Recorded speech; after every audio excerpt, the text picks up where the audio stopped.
Company monopoly ஆகணும் அப்படின்னு நினச்சா சரி ஓகே. பட் ஒரு கண்ட்ரி மோனோபோலி ஆகணும் அப்படின்னு நினச்சா மற்ற கண்ட்ரிக்கெலாம் நல்லதா? ஸோ அதை தான் இந்த யூஎஸ் கவர்மெண்ட் பண்ணிக்கிட்டு இருக்கு. Why this US government doing all these things?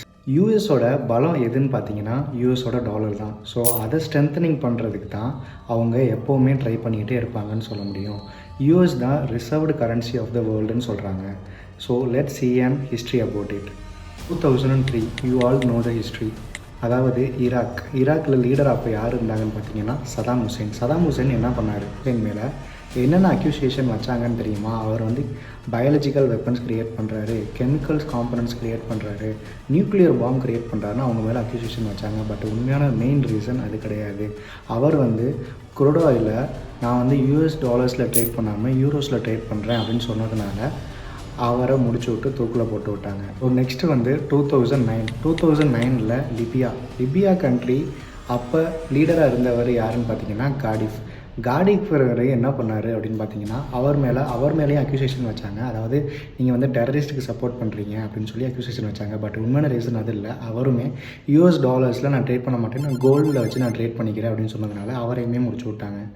So 2011 யாருன்னு பார்த்தீங்கன்னா சிரியாவுக்கு வந்து என்ன பிரச்சனை வந்துச்சுன்னு பார்த்தீங்கன்னா யூஎஸில் வந்து அவங்க அரப்ஸில் வந்து பைப்லைன்ஸ் ப்ராஜெக்ட் பண்ணிகிட்டு இருந்தாங்க. அப்போ வந்து சிரியா வந்து என்ன சொன்னாங்கன்னா அந்த பைப்லைன் ப்ராஜெக்ட் எங்கள் ஊர் வழியாக போக வேணாம் அப்படின்னு சொன்னதுனால சிரியாவில் உள்ள லீடர் அப்போதைக்கு இருந்த பாக்தாதிங்கிறவரை அவரையும் முடிச்சு விட்டாங்க.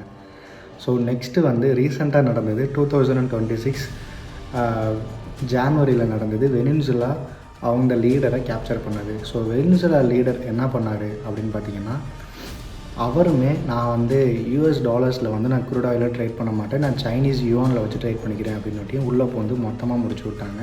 ஸோ அந்த ஆயில்ஸ் எல்லாமே கோல்டு எல்லாமே அவங்க வந்து அவங்களோட காசுங்கிற மாதிரி எடுத்துகிட்டு போக ஆரம்பித்தாங்க. தென் 2026 பிப்ரவரி ஈரான் அந்த லீடர் யாருன்னு உங்களுக்கே தெரியும், நான் சொல்ல வேண்டியதில்லை, நிறைய இடத்துல போட்டுக்கிட்டு இருக்காங்க.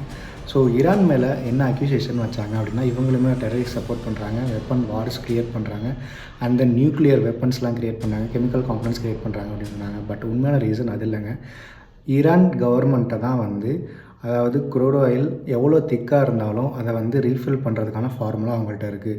ஸோ இவங்க வெனின்சுலாலேருந்து எடுத்த குரூட் ஆயில் எல்லாமே வந்து வெரி திக் சப்ஸ்டன்ஸ். இதை திக் சப்ஸ்டன்ஸை வந்து நம்ம வந்து லிக்யூட்ஃபைடாக பண்ணணும்னா ரொம்ப கஷ்டம். ஸோ அவங்கள்ட்ட தான் இருக்குதுன்னு சொல்லி கேட்டிருக்காங்க. அவங்க அதை தர மறுத்ததுனால அவங்க மேலே போர் தொடுத்து அவங்களையும் முடிச்சு விட்டாங்க. ஸோ இதெல்லாம் ஏன் யூஎஸ் பண்ணுது அப்படின்னா இந்த ஹைராக்கியில் அவங்க இருக்கணும், ஹைராக்கியில் டாப்பாக யூஎஸ் டாலர் இருக்கணும். இதை வந்து ஸ்ட்ரென்த்திங் பண்ணுறதுக்காண்டி அவங்க என்ன வேணாலும் பண்ணுவாங்க.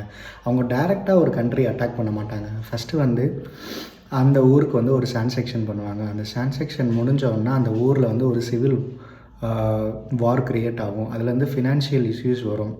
மக்கள் எல்லாருக்குமே 20 ரூபா பால் பாக்கெட் வந்து 100 ரூபாய்க்கு போகிறது கூட வாய்ப்பு இருக்குது. தென் என்ன பண்ணுவாங்கன்னா இதை வந்து அவங்க மேலே அக்யூசியேஷன் ஏதாவது ஒன்று வச்சு இன்வெஸ்டிகேஷன் பண்ணுவாங்க. இதுதான் அவங்க ரெகுலராக பண்ணுறது கைஸ்.